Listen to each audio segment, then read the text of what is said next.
कपड़े धोने वाली बहू। शादी के पहले से ही विभा को कपड़े धोने का बड़ा शौक था। कभी नल के नीचे तो कभी तालाब के पास। अरे मेरी नीली वाली लुंगी नहीं दिख रही है। विभा की अम्मा, कहाँ रखी है लुंगी? अरे वो तो विभा ने परसों ही धोकर रखी थी आपकी अलमारी में, देखो वहीं होगी। वो ना मैंने आज धो दी, मुझे लगा कि गंदी हो गई होगी। अरे कैसे गंदी हो गई थी? उसे तो मैंने पहना भी नहीं। हे भगवान, इस लड़की के कपड़े धोने की आदत से परेशान हो गया हूँ मैं। जितना तो घर में राशन नहीं आता, उससे कहीं ज्यादा डिटर्जेंट पाउडर का खर्चा है। इसकी शादी करवा दो, शादी जाए अपने घर में ही करे काम, फिर चाहे घर के कपड़े धोने हो या पूरे गांव के। हाँ ठीक बोल रही हो, देखता हूँ मैं कोई लड़का। वो दिन भी आ जाता है जब विभा को देखने लड़के वाले आ जाते हैं। लड़की मुझे अच्छी लगी। होने वाली सास कहती है, बेटी अगर कुछ पूछना है तो पूछ लो। वैसे तो हमारी लड़की बहुत ही शर्मीली है, जो बोल दो वो मान लेती है, इसे क्या पूछना होगा। अरे कैसी बात कर रही हो माँ, मुझे इन लोगों के घर रहना है, सवाल तो कई है। हाँ हाँ बेटा, पूछ लो ना, क्या पूछना है। आप लोगों के घर कपड़े कौन धोता है? सास का मुंह बन जाता है। देखो, अगर तुम ये कहना चाहती हो कि तुम्हें कपड़े धोने नहीं आते तो सुन लो, कपड़े मैं ही धोती हूँ, लेकिन तुम्हारे आ जाने के बाद मैं रुमाल तक नहीं धोऊंगी। अरे चुप रहना भाग्यवान, बहू बेचारी घर आई नहीं, उसे डराना शुरू कर दिया। वो क्या है ना बिटिया, अभी तक तो ये कल्लू की माँ ही धोती थी, लेकिन अब तुम्हारे पापा तो दहेज में वॉशिंग मशीन देंगे ही। तभी विभा की माँ बोल पड़ती है, सवाल भी पूछा तो क्या। वैसे भाई साहब, मशीन की तो फिर भी कपड़े धोने की कैपेसिटी होती है। मतलब जो बिटिया दे रहे हैं ना विभा, इसे कपड़े धोने का बहुत शौक है। ये आप लोगों के क्या, आस पड़ोस गांव मोहल्ले सबके कपड़े धो दे और उफ तक ना करे। बाहर देखा नहीं आपने कितने कपड़े सूख रहे हैं? सब हमारी बिटिया ने ही तो धोए हैं। बस भी करो ना माँ, शर्म आ रही इतनी तारीफ सुनकर। और तो और एक दाग निकाल कर दिखाओ तो मान जाओ। हाँ अच्छा, माफ करना बेटा, मैंने गलत समझा।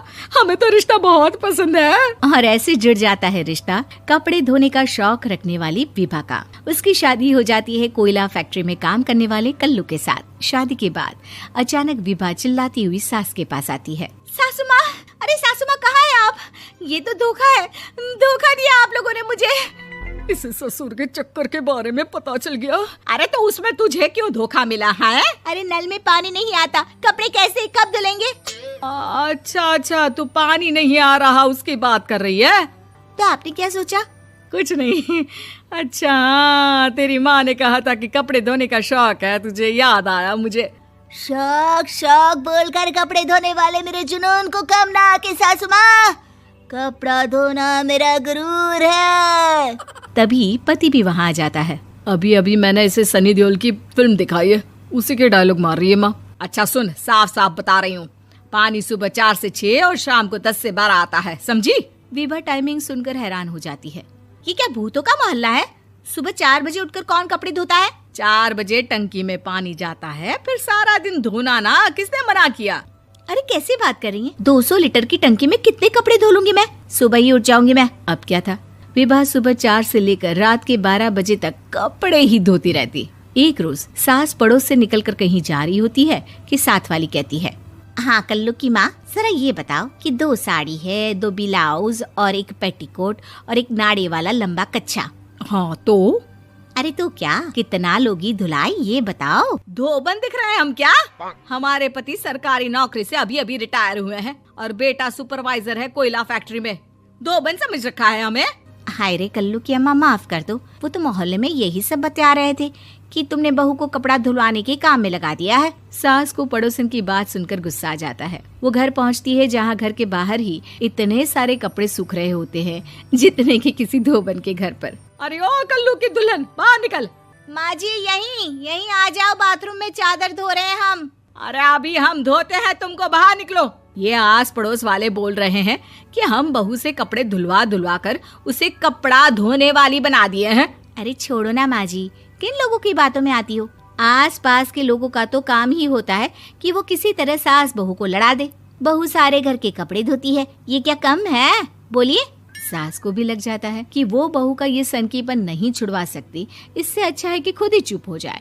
एक रोज सास और बहू मंदिर जाते हैं, जहाँ सास की साड़ी वहाँ खड़ी भीख मांगने वाली से मिलती है। माँ जी क्या बात है, आपकी साड़ी उस भिखारन से कितनी मिल रही है ना? हाँ हाँ देखो तो, दोनों की साड़ी मिल रही है। क्या बात है कल्लू की अम्मा, तुम खुद को तो अफसर की बीवी बताती हो और ऐसी सिंपल सी प्लेन साड़ी पहनकर घूमती हो। सिंपल और प्लेन नहीं है ये साड़ी। तो क्या सोने के धागे से फूल बने हैं? कुछ भी सासू माँ, कुछ भी। हाँ बने थे इस साड़ी में सोने के धागे से फूल। मेरे पति लेकर आए थे मद्रास से स्पेशली मेरे लिए 10,000 की। ताहे भाई साहब इस भिखारन के लिए भी सेम टू सेम साड़ी लेकर आए होंगे 10,000 की। सास उस वक्त तो कुछ नहीं कहती, लेकिन बहू के साथ घर आती है और अलमारी से एल्बम निकाल कर लाती है। ये साड़ी देख रही है, ये वही साड़ी है जिसे मैंने अभी पहना था। इस साड़ी में ये जो चमकदार फूल दिख रहे हैं ना, ये सोने के धागों से काढ़े गए हैं। लेकिन तू लोकल वॉशिंग मशीन ब्रश से घिस घिस कर सारे फूलों को निकाल कर साड़ी प्लेन कर दी।